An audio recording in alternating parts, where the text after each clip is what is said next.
Mossad, Israel की गुप्त agency.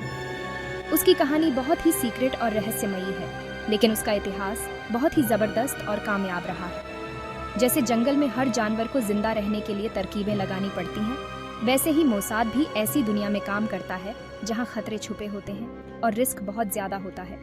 उसके एजेंट चुपके से काम करते हैं, अपनी जान हथेली पर रखकर, ताकि इजराइल सुरक्षित रहे। ये एक ऐसी दुनिया है जहां जानकारी ही ताकत है और जहां एक छोटी सी गलती भी बहुत बड़ा नुकसान कर सकती है। इस वीडियो में हम मोसाद के शुरुआत से लेकर उसके सबसे फेमस मिशन तक जानेंगे और इस सीक्रेट एजेंसी को समझने की कोशिश करेंगे, जिसने इतिहास को बदलने में बड़ा रोल निभाया है। स्थापना, एक राष्ट्र की ढाल। 1948 नए बने इजराइल देश के लिए बहुत बड़ा मोड़ था। आज़ादी मिली ही थी कि पड़ोसी देशों ने उस पर हमला कर दिया। इस मुश्किल घड़ी में एक ऐसे ग्रुप की जरूरत महसूस हुई जो न सिर्फ खतरों से लड़ सके, बल्कि उन्हें पहले ही भांप ले। इसलिए 1951 में उस समय के प्रधानमंत्री डेविड बेन गुरियन ने मोसाद की स्थापना की। इसका मकसद साफ था, इजराइल और उसके लोगों को हर हाल में सुरक्षित रखना। शुरुआत में पैसे की तंगी थी और मुश्किलें बहुत ज्यादा थीं, लेकिन मोसाद के एजेंट, जो अक्सर खुद प्रलय से बचकर आए थे या देशभक्त स्वयंसेवक थे, उनमें देश के लिए कुछ भी कर गुजरने का जुनून था। उनके लिए मोसाद सिर्फ एक नौकरी नहीं थी, बल्कि जिंदगी और मौत की लड़ाई थी। वो चुपके से काम करते थे, अक्सर अपनी असली पहचान छुपाकर दुश्मन के इलाकों में घुस जाते थे और जरूरी जानकारी इकट्ठा करते थे। उनकी कुर्बानी और मेहनत ने मोसाद को मजबूत बनाया और उसे दुनिया की सबसे बेहतरीन खुफिया एजेंसियों में से एक बना दिया। कार्यक्षेत्र, अदृश्य मोर्चे पर। मोसाद का काम किसी भी सीक्रेट एजेंसी की तरह बहुत बड़ा और अलग अलग तरह का होता है। ये सिर्फ जासूसी तक सीमित नहीं है, बल्कि इसमें खुफिया जानकारी जमा करना, आतंकवाद से लड़ना, जरूरी जगहों की सुरक्षा करना और यहाँ तक कि विदेशों में फंसे इजरायली लोगों को बचाना भी शामिल है। मोसाद के एजेंट भाषाओं के जानकार, कंप्यूटर एक्सपर्ट, मनोवैज्ञानिक और रणनीति बनाने वालों की एक टीम की तरह काम करते हैं। वो नए जमाने की टेक्नोलॉजी और पुराने तरीकों से जासूसी करके मुश्किल से मुश्किल पहेलियों को सुलझाते हैं और आने वाले खतरों का पता लगाते हैं। उनका काम अक्सर उन्हें सही और गलत के बीच उलझा देता है।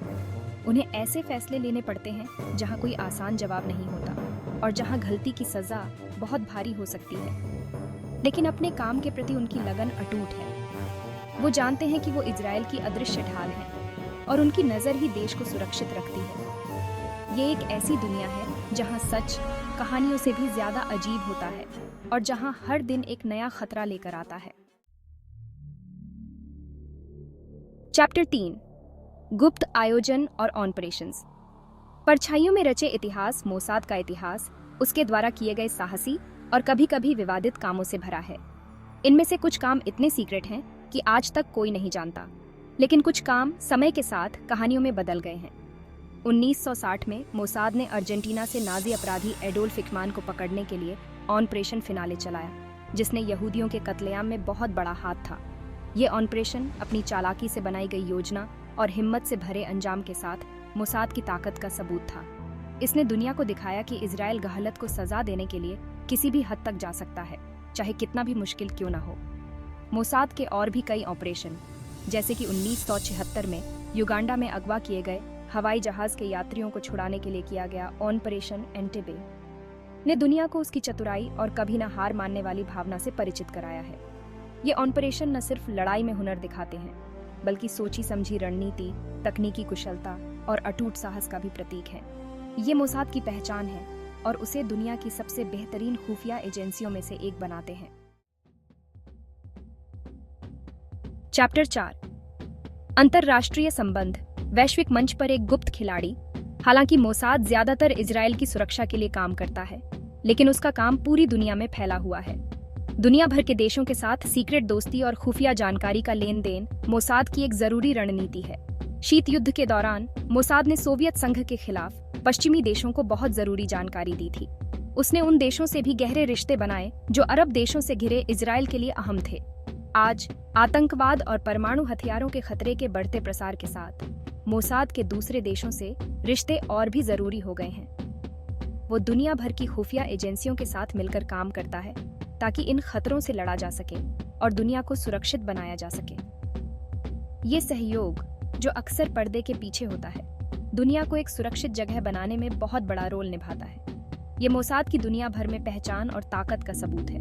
हालांकि मोसाद के दूसरे देशों से रिश्ते हमेशा अच्छे नहीं रहे हैं। कुछ देशों ने उसके तरीकों की आलोचना की है, खासकर जब वो उनके हितों के खिलाफ होते हैं। चैप्टर 5, सफलताएं और विवाद। एक जटिल विरासत मोसाद का इतिहास कामयाबी और विवादों से भरा हुआ है। एक तरफ उसने अनगिनत आतंकी हमलों को नाकाम किया है, जरूरी जानकारी हासिल की है और इजराइल को उसके दुश्मनों से एक कदम आगे रखा है।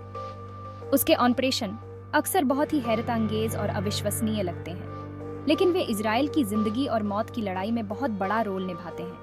लेकिन दूसरी तरफ मोसाद पर इंसानी हकों के उल्लंघन, हत्याओं और राजनीति में दखल देने के आरोप भी लगे हैं। कुछ लोगों का कहना है कि उसके काम कभी-कभी हद पार कर जाते हैं और अंतर्राष्ट्रीय कानूनों को तोड़ते हैं। ऐसा भी कहा जाता है कि सीक्रेट रहने के नाम पर मोसाद अपनी जिम्मेदारी से बचता है और अक्सर अपनी ताकत का गलत इस्तेमाल करता है। सच ये है कि मोसाद एक ऐसी दुनिया में काम करता है जहां सही और गलत के बीच का फर्क मिट जाता है और जहां सही क्या है और गलत क्या है ये साफ नहीं होता। उसके कामों को इस नजरिए से समझना जरूरी है, लेकिन इसका मतलब ये नहीं कि उसकी आलोचना नहीं की जानी चाहिए। मोसाद की विरासत उसकी कामयाबी और विवादों के साथ इतिहास में हमेशा के लिए दर्ज हो गई है। ये एक ऐसी संस्था है जिसकी लोग तारीफ भी करते हैं और आलोचना भी, और जिसके बारे में बहस शायद आगे भी चलती रहेगी। आउटरो भविष्य की ओर देखते हुए, अनिश्चितता के सागर में एक सतर्क पहरेदार मोसाद की कहानी इजरायली लोगों के लिए बहुत मायने रखती है, खासकर उनकी सुरक्षा के मामले में, और उसका काम पूरी दुनिया में फैला हुआ है। ये एक ऐसी संस्था है जिसने इतिहास को बदला है और जिसका भविष्य अनिश्चितताओं और चुनौतियों से भरा है। जैसे जैसे दुनिया और भी उलझी और खतरनाक होती जा रही है, मोसाद का काम और भी जरूरी होता जाएगा। उसे नए खतरों से निपटना होगा, नई टेक्नोलॉजी को अपनाना होगा और नैतिक दुविधाओं से जूझना होगा। लेकिन एक बात पक्की है, मोसाद हमेशा इजराइल की सुरक्षा के लिए डटा रहेगा, चाहे कुछ भी हो।